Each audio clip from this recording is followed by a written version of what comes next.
First, I'm June von Bonin, and Alan is the Yes, co-host. Alan. We welcome you to Digital Shift.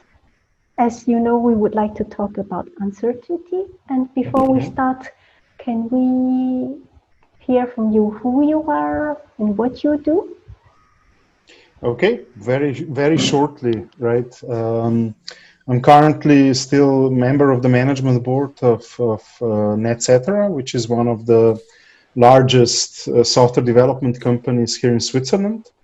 But I'm not only active as part of NetCetera, I wear also quite a few different hats, which include hats in the form of an investor. I'm company like Cognizant, for example, does AI-driven lead discovery, which helps basically with remote selling, which is quite a feature also during this current times, right? With all the lockdowns and the push for remote being at the forefront. So it's a mix of things. I'm not investing only in one industry, let's put it like that.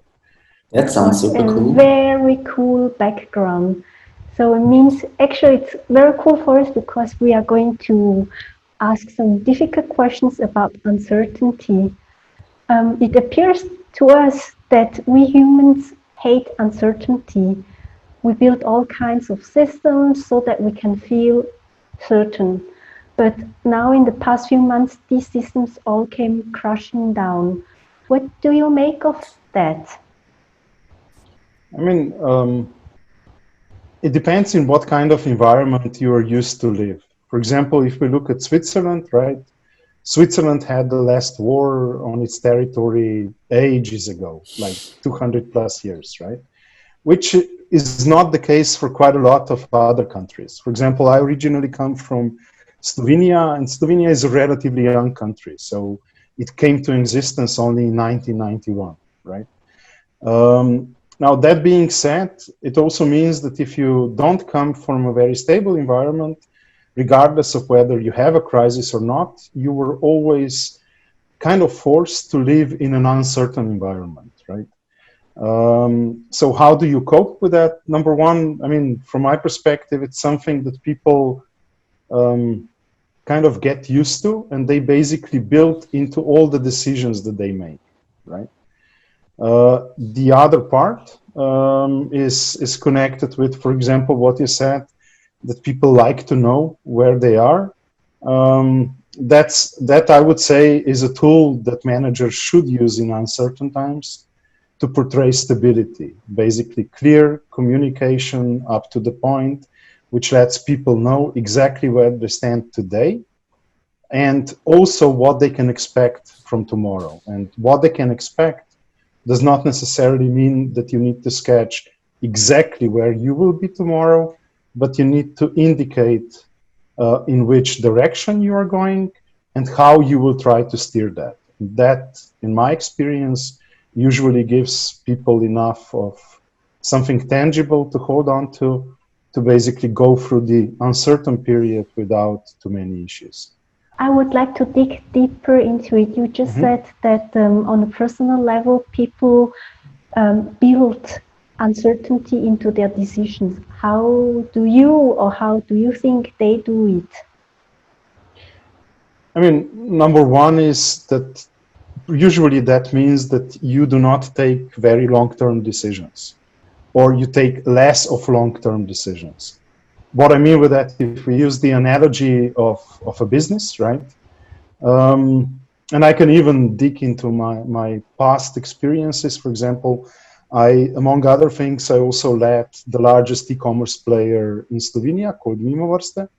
Also during the time of basically the last large economic crisis, so 2009 and onwards. And what was quite obvious was that people in the times of crisis, so in times of uncertainty, because they weren't certain whether or not they will have a job in 3 months, in 6 months, in 12 months, and so forth, they did not want to make long-term investment decisions, which basically means that they did not buy as many, I don't know, large refrigerators or, larger household purchases were delayed. So you don't see that it goes to zero, but you see that there's a significant drop in that, right?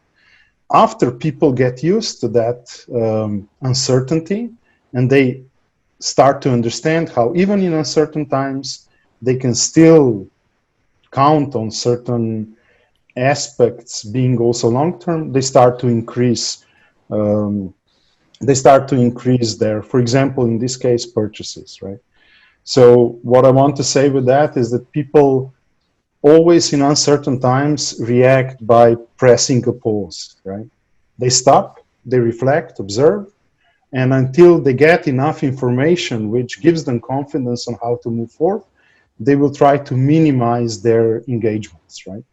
From business perspective, again, it usually means less purchasing and so forth, right? How do you, how should I put it? There is never enough information actually to be 100% sure of your decisions. How do you say, or how do you know that you've got enough information to take a decision? I mean, with individuals, that's always more connected with sort of gut feeling, which you could also call trust and so forth, right? Not a lot of people think about how much information I need in order to make a decision. So it's very much connected with that gut feeling and trust. And that part, for example, if I put somebody in an uncertain environment now they are not comfortable with that. As time passes by, they will start to feel comfortable with that new reality. And they will start to make decisions even although they have relatively little information. If you look, for example, the situation with employees and the company, that's something that I mentioned before, right?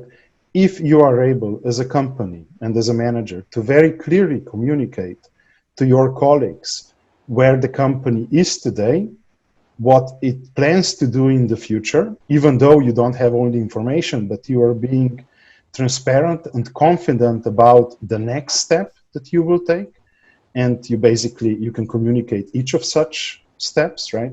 If you do that, then people will also gain that trust, which basically means that they will be able to make, let's call that, decisions that do not mine what you want to do in the future. Yeah, it's interesting. Thank you.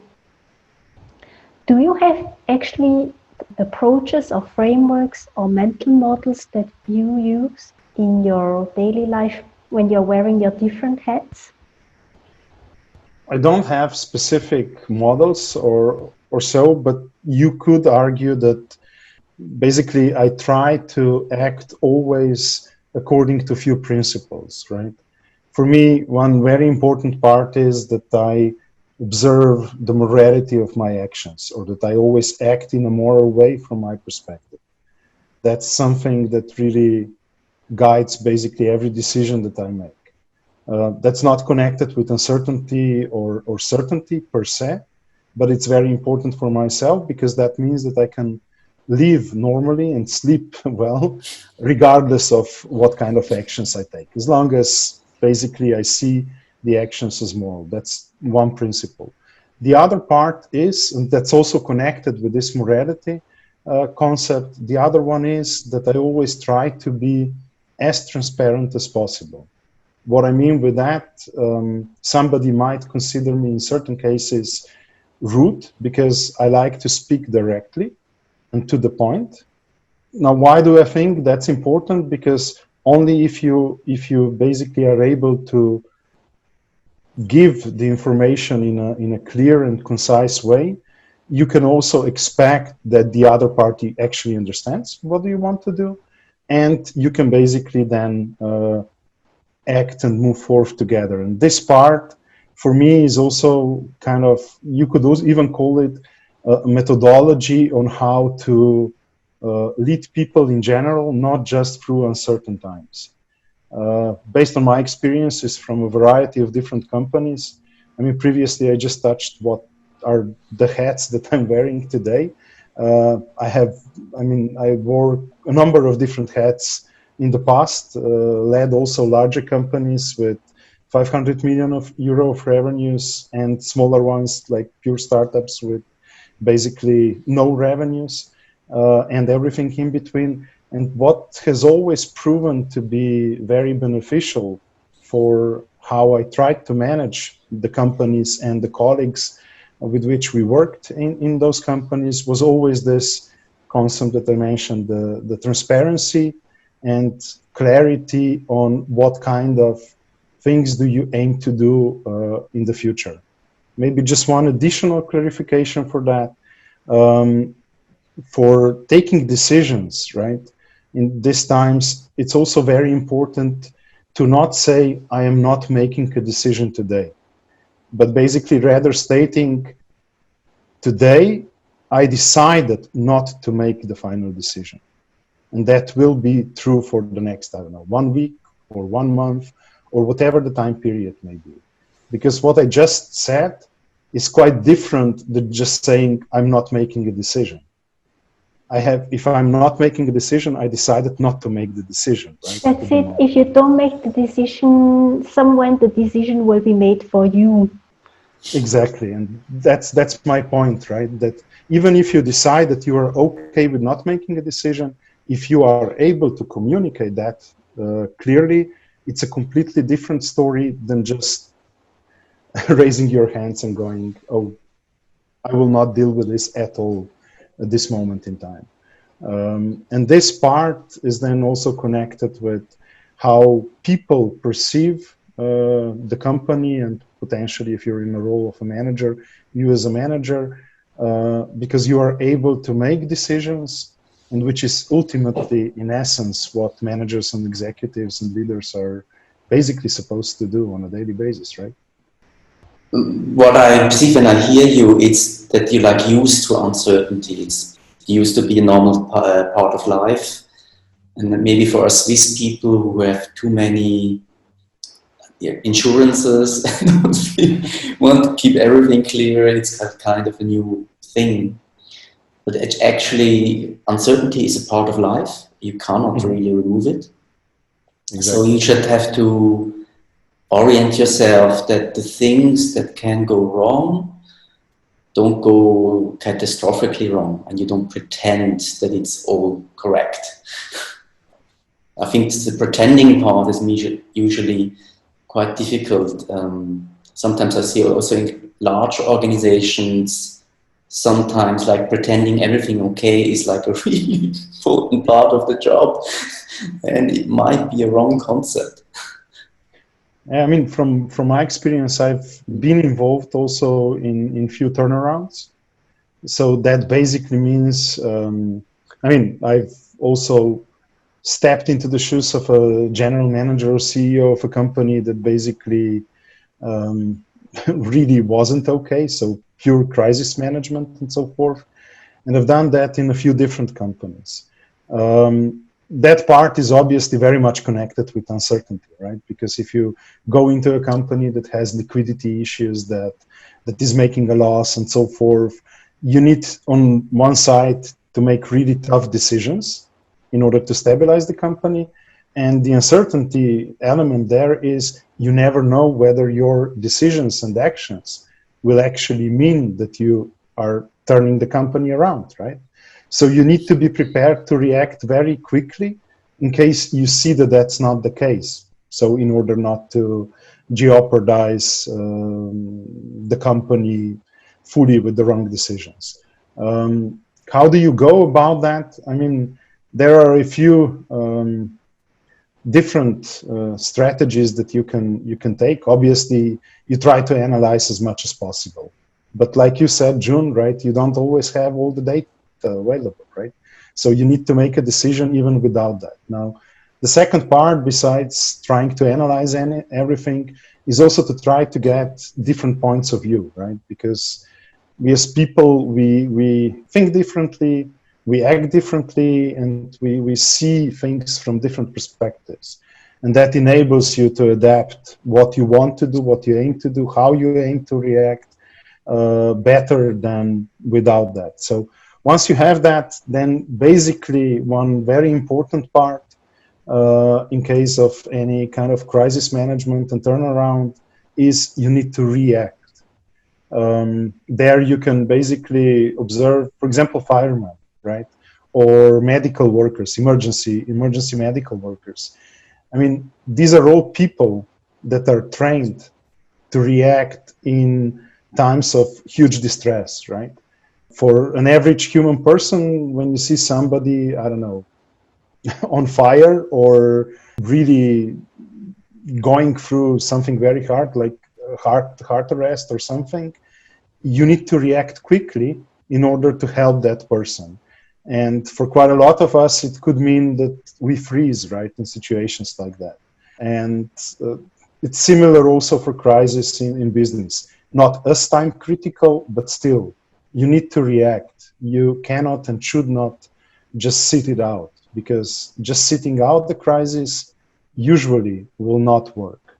And hopefully all of us in the current situation will be able to work proactively towards resolving what at least I personally expect will happen in the next few months, or start to happen in the next few months. So quite a large crisis on a global scale, even more than what we are seeing today, and that we will be able kind of to resolve that. There's this saying that life doesn't happen to you, but for you. So like every situation you can learn something. What do you think this crisis can teach us? I think that this crisis is going to be quite interesting, to be honest, because I don't view it in the same way that I viewed the last crisis, so the 2008, 2009 and onwards. Because I think that this crisis will have quite a lot of structural changes with it, will bring a lot of structural changes. What I mean with that, I mean, I come from basically the digital perspective quite a bit, because my background is also predominantly always connected with digital topics, right? And I really believe that there's a huge boost for the whole digitalization aspect. Also on the level that we are still not exactly aware of what will that mean. So on one side, we will have a profound crisis where a lot of people will really suffer, because especially very traditional industries that are perhaps not even able to really change and reinvent themselves will suffer, and with that also people that are involved in those industries. On the other side, I think there's also going to be a lot of opportunities. So that part, I think, is going to be quite uplifting for a number of people. We will see how we will survive that as a society. That's the part that I'm not terribly enthusiastic about, because what we have seen already before this crisis, there's kind of, you could call that not morality, but demorality is present in general in world politics among basically all pores of public life, which wasn't the case 5 years ago. I would dare to say today that's a standard staple of news discussions and everything else, right? So that part presents quite a huge question mark for me, what that will mean from the societal perspective. But from the business, as I said, there I see quite a lot of opportunities. How both of this will come together, there I'm not certain. I'm not certain that we as society are today prepared to support a very profound crisis, or people who hurt in a very profound crisis. I'm not certain about that. Perhaps countries like Switzerland will be able to do that, but I would dare to say that not all of the countries will be able to actually master that. But also in Switzerland, I think that we all will need to address this, let's call it also inequalities, because they will be more present because of those aspects of the crisis that I mentioned before. Because some of the old industries will actually either disappear or really shrink, and the other industries will, on their behalf, basically increase quite substantially, right? Mm-hmm. Okay, Maybe that's this super. question is a bit hard, but what keeps you up at night? Now, one thing that keeps me up at night is I do think about what I can give my kids in the sense of to equip them better for the future. So even in these uncertain times, let's put it like that. So one of the decisions that we have made as a family and me together with my wife was to decide to give the kids as much of international exposure as possible, because I personally truly believe in the global world. I do not believe in national borders and so forth. I have to honestly and openly say that. And I also believe that this international aspect really enriches all of us, because we can always learn from others, from other surroundings, from other cultures and so forth. And that's one of the reasons, for example, why we decided to actually move to Switzerland, or one of the main reasons. And what I mentioned before with those uncertainties regarding what the current crisis will also bring with social aspects, coupled with that lack of morality in public discourse, that, to be honest, does keep me awake sometimes. Yeah, Wow, shortly said. wow, thank you.